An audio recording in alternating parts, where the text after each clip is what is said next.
3:15 in the morning, June 22nd, 1941. Along a front stretching from the Baltic Sea to the Black Sea, over 3 million German soldiers cross into Soviet territory. Artillery pounds Soviet positions. Luftwaffe bombers strike airfields, catching hundreds of Soviet aircraft on the ground. Panzer columns slice through border defenses. The largest invasion in human history has begun. In Moscow, 400 miles from the nearest fighting, Joseph Stalin sleeps. The phone calls start reaching the Kremlin within minutes. Border commanders report massive attacks. Cities are burning. Troops are dying. The reports pile up, each more desperate than the last. But Stalin's standing orders are clear. Do not respond to provocations. German forces are not, under any circumstances, to be fired upon without explicit permission from Moscow. Because Stalin knows something his panicking commanders do not. This cannot be a real invasion. Hitler would not break their pact. It's impossible. 22 months earlier, the world had watched in shock as Nazi Germany and Soviet Russia, ideological enemies who'd spent years preparing to destroy each other, signed a non-aggression pact. August 23, 1939. Vyacheslav Molotov and Joachim von Ribbentrop put their signatures on a document that rewrote the map of Eastern Europe. Publicly, the pact promised peace. Secretly, it divided Poland, the Baltic states, and Romania between them like property. Stalin had considered it his greatest diplomatic triumph. While the capitalist powers tore each other apart, the Soviet Union would stay safe, grow stronger, buy time to prepare for whatever came next. He'd outmaneuvered everyone: Hitler, the British, the French. All of them. The pact had delivered exactly what Stalin wanted. When Germany invaded Poland from the west on September 1, 1939, Soviet forces invaded from the east 16 days later. Poland ceased to exist, split down the middle. The Baltic states fell next. Lithuania, Latvia, Estonia, absorbed into the Soviet Union by summer of 1940. Then pieces of Romania. Stalin's empire expanded westward while Hitler's expanded east, and the border between them held. For 22 months, the two totalitarian powers maintained their partnership. Soviet grain, oil, and raw materials flowed to Germany. German machinery and military technology flowed to the Soviet Union. Stalin personally approved every shipment, sometimes checking the manifests himself. Even as German troops conquered France, even as the Luftwaffe bombed London, the supply trains kept running. Stalin trusted the pact because he understood Hitler's position. Germany was still fighting Britain. The British Empire hadn't fallen. Opening a second front would be suicide. Hitler wasn't stupid. He'd learned from World War I. Germany couldn't win a two-front war. Therefore, Hitler wouldn't start one. The logic was perfect, except the warnings had been coming for months. Richard Sorge, as a Soviet spy in Tokyo, sent dispatch after dispatch. German forces were massing on the Soviet border. An invasion was coming. He provided dates, unit numbers, specific objectives. Stalin read the reports and wrote across them in red pencil. English provocation: investigate the source. British intelligence warned the Soviets repeatedly through diplomatic channels. Churchill himself sent a message. Stalin assumed the British were trying to provoke a war between Germany and Russia to save themselves. Soviet military intelligence reported German reconnaissance flights over Soviet territory, troop buildups along the border, equipment concentrations. Stalin ordered his analysts to explain these observations in ways that didn't assume hostile intent. They were training exercises, defensive preparations against Britain, troops being wrested away from the Western Front.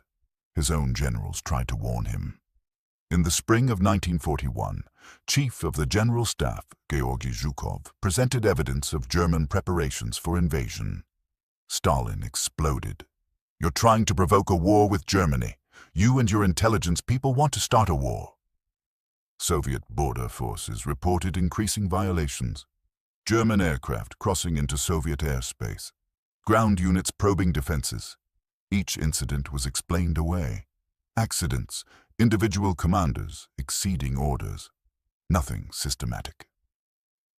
A German deserter crossed the lines on June 21st and told Soviet border guards that the invasion would begin at dawn. The information reached Moscow. Stalin ordered the man shot as a provocateur, because Stalin knew. He knew Hitler wouldn't break the pact. Not yet. Not while Britain still fought. The warnings were all provocations, attempts to trick him into a premature war. He was too smart to fall for it. So when the phone calls start coming in the early hours of June 22nd, reporting attacks all along the frontier, Stalin's first response is rage at his commanders for being deceived. These are provocations. German units acting without orders, a plot by German generals to start a war Hitler doesn't want. The correct response is to not respond, to wait, to give Hitler time to control his subordinates. Defense Commissar Semyon Timoshenko and Zhukov reached the Kremlin by 4 in the morning. The reports are overwhelming now. This isn't a provocation, it's a full invasion, multiple army groups, thousands of aircraft. The border is collapsing. Stalin refuses to believe it. He orders them to contact Berlin. There must be some mistake, some explanation. They cannot reach Berlin. The German embassy in Moscow isn't answering. At 5:30 in the morning, German Ambassador Friedrich von der Schulenburg requests an urgent meeting with Molotov. He arrives at the Foreign Ministry and reads a declaration. Germany has been forced to take military measures in response to Soviet troop concentrations threatening the Reich. It's the flimsiest justification imaginable, contradicted by the scale and preparation of the attack. But it's official. This is war. Molotov returns to the Kremlin.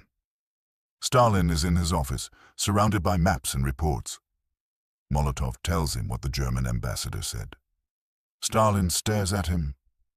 The color drains from his face. He slumps into his chair. They've attacked us, Molotov says, without a declaration of war, without any demands. They've simply attacked. Stalin says nothing. For several long moments he sits there, motionless. Then quietly, almost to himself. Surely the Germans haven't attacked us. It's not a question seeking information. It's the sound of a worldview collapsing. Everything Stalin believed about Hitler's intentions, about the security the Pact provided, about his own diplomatic genius, shatters in that moment. He'd been so certain, so absolutely convinced he understood the situation. And he'd been completely, catastrophically wrong. The next hours blur into chaos. Reports flood in from every sector of the front. German forces are advancing rapidly. Soviet units are in disarray. Communication networks are failing. Airfields are destroyed. Entire armies are being encircled. Stalin issues contradictory orders. Don't cross the border. No, counterattack immediately. Don't bomb German territory. No, strike their cities. The orders reflect his mental state, swinging between denial and rage, between hoping this can still be contained and recognizing it's already a catastrophe. By midday, June 22nd, German armored spearheads have penetrated 50 miles into Soviet territory in some sectors. Hundreds of Soviet aircraft have been destroyed on the ground. Entire divisions are cut off. The border defenses Stalin insisted would hold are simply gone. The Soviet people need to be told. Someone has to announce this on the radio. Everyone waits for Stalin to speak. He's the leader, the vozhd, the man whose word is law. If ever there was a moment for him to address the nation, this is it. Stalin cannot do it. He cannot face the microphone, cannot find the words. The man who'd spoken with absolute confidence about everything, who'd lectured generals and terrorized subordinates, who'd never shown doubt about anything, cannot speak. Molotov makes the announcement instead. At noon, his voice comes over the radio, tense and formal. Citizens of the Soviet Union, Today at 4 o'clock in the morning, without declaration of war, German forces attacked our country. It's Molotov's voice the Soviet people hear, not Stalin's. The absence is deafening. Stalin retreats into himself. He goes through the motions of receiving reports, issuing orders, meeting with commanders. But something fundamental has broken. The man who'd ruled through absolute certainty now radiates doubt. His confidence, which had been unshakable even when it was wrong, is gone. The military situation deteriorates rapidly. The Germans are advancing on multiple axes. Minsk will fall within days. Hundreds of thousands of Soviet troops are being encircled. The Red Army is not just retreating, it's disintegrating. Stalin's orders become increasingly divorced from reality. He demands counter-offensives that cannot possibly succeed with the forces available. He refuses to authorize retreats, insisting units hold positions that are already overrun. He rages at commanders for failures that stem directly from his own pre-war decisions. The purges of the officer corps in 1937 and 1938. The forward deployment of forces. The prohibition on defensive preparations that might provoke Germany. Every disaster unfolding at the front traces back to choices Stalin made. And he knows it. On June 28th, 6 days into the invasion, Minsk falls. The capital of Belarus, taken in less than a week. The Germans have advanced 200 miles. Multiple Soviet armies are encircled. The scale of the catastrophe is becoming clear. That evening, Stalin leaves the Kremlin and goes to the Defense Commissariat to review the situation. The news is uniformly terrible. When asked about orders for the Western Front, he explodes. "The front is gone, don't you understand? It's gone." Then he walks out. He drives to his dacha at Kuntsevo, a few miles outside Moscow, and he stays there. For 2 days, Stalin does not return to the Kremlin. He does not answer phone calls. He does not issue orders. The man who'd micromanaged every aspect of Soviet life, who demanded to approve even minor decisions, simply disappears. The Politburo continues meeting without him. Orders go out in the names of various commissars. But everyone knows the situation is impossible. The Soviet Union is being invaded by the most powerful military machine in the world, and the leader who'd insisted he alone could manage everything has vanished. What Stalin does at his dacha during those 2 days, no one knows for certain. His bodyguards report he barely eats. He paces. He sits for hours without moving. The man appears to be having some kind of breakdown. Later accounts, particularly from Molotov's memoirs, suggest Stalin expected arrest, that he thought the Politburo would come for him, blame him for the disaster, remove him from power, that he'd prepared himself for his own purge. When he'd sent thousands to their deaths for smaller failures, how could he expect mercy for this? On June 30th, a delegation from the Politburo drives to Kuntsevo. Molotov, Lavrenti Beria, Georgy Malenkov, and others. They find Stalin in his study, looking haggard. Stalin sees them enter and, according to later accounts, asks, "Why have you come?" The question hangs in the air. Why have you come? To arrest me? To demand I answer for this catastrophe? Molotov tells him they want to form a state defense committee to run the war effort, and they want Stalin to lead it. Stalin stares at them. They're not here to remove him. They're here to give him more power, to put him officially in charge of everything. The relief must be overwhelming, but also the weight. They're handing him responsibility for saving the country from a disaster he created. He agrees. The next day, July 1st, the State Defense Committee is formed with Stalin as chairman. He returns to the Kremlin. The paralysis breaks, but he still hasn't spoken to the Soviet people. It's been 9 days since the invasion began.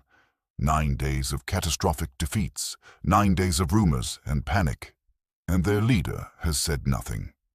Stalin finally goes on the radio July 3rd, 1941, 11 days after the invasion.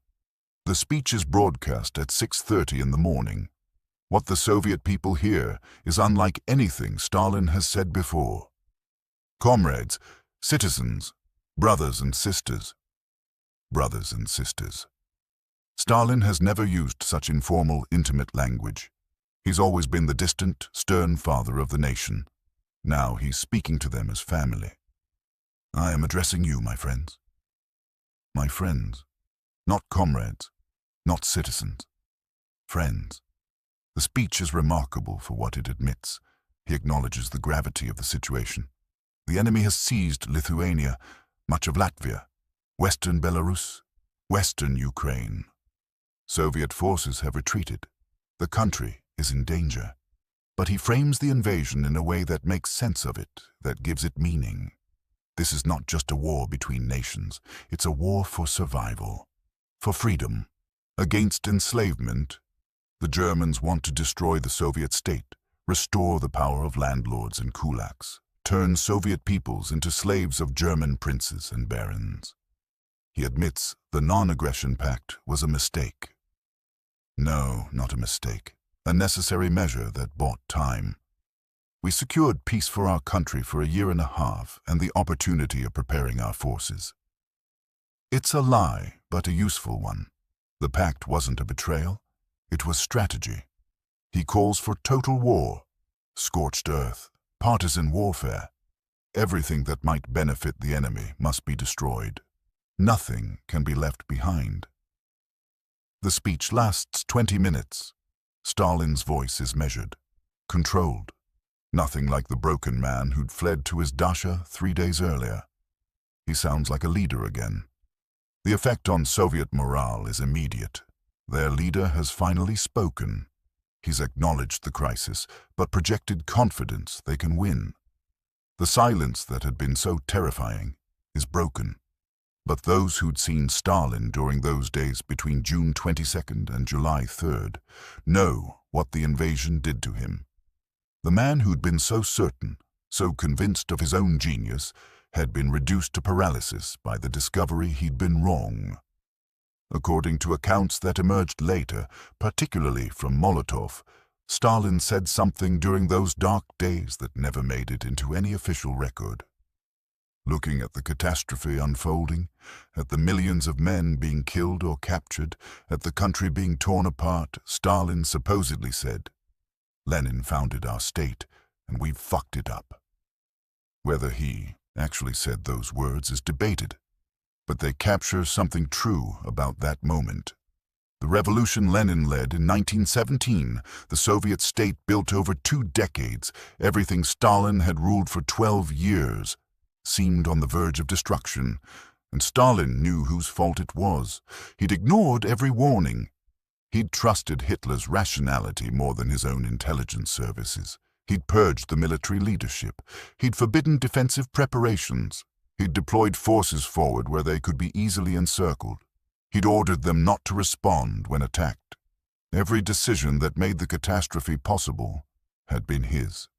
The invasion Stalin said couldn't happen had happened. The pact he'd thought secured Soviet safety had been worthless. The diplomatic triumph had been a trap, and he'd walked into it with absolute confidence. The cost of his certainty was already staggering by July 3rd. Hundreds of thousands of Soviet soldiers were dead or captured. Thousands of aircraft destroyed. Hundreds of tanks lost. Territory the size of France occupied. And this was just the beginning. The war Stalin's denial had made worse would kill over 27 million Soviet citizens before it ended. More than any other country in World War II. More than the populations of entire nations. The siege of Leningrad alone would kill over 1 million people. The battle for Moscow, Stalingrad, Kursk, the march to Berlin, all of it traced back to June 22nd, 1941, and the man who couldn't believe what was happening. But something else happened during those 11 days of silence. Stalin changed. Not into a different person. He remained brutal, paranoid, willing to sacrifice millions for victory. But the absolute certainty was gone, replaced by something more dangerous in some ways, more effective in others. a willingness to listen to his generals, to delegate, to accept reality even when it contradicted what he wanted to believe. The man who emerged from his dacha on June 30th was different from the man who'd fled there 2 days earlier. Still a dictator, still responsible for immense suffering, but no longer certain he knew everything, and that shift, born from the collapse of his worldview, may have been necessary for the Soviet Union to survive, because the war Hitler started on June 22, 1941, would not be won by certainty. It would be won by adaptation, by learning from mistakes, by accepting terrible truths and responding to them. Stalin had to learn those lessons in the hardest way possible, by being completely, catastrophically wrong about the most important question he'd ever faced. When Hitler broke their pact, Stalin didn't rage. He didn't immediately call for revenge. He broke. He retreated into silence. And then, slowly, he rebuilt himself into something that could fight the war he'd tried so hard to avoid. The Soviet Union would survive, would push the Germans back, would plant the red flag on the Reichstag in Berlin 4 years later. But it would do so despite Stalin's certainty in 1941, not because of it. And Stalin himself, in that moment when Molotov told him Germany had attacked, when he asked, "Surely the Germans haven't attacked us?" learned what it felt like to be wrong about everything, to have reality shatter your understanding of the world, to realize your confidence had been delusion. It's a lesson most people learn gradually, in small doses. Stalin learned it all at once, with 3 million German soldiers teaching him and millions of his own people paying the price for his education. What Stalin said when Hitler broke their pact was nothing.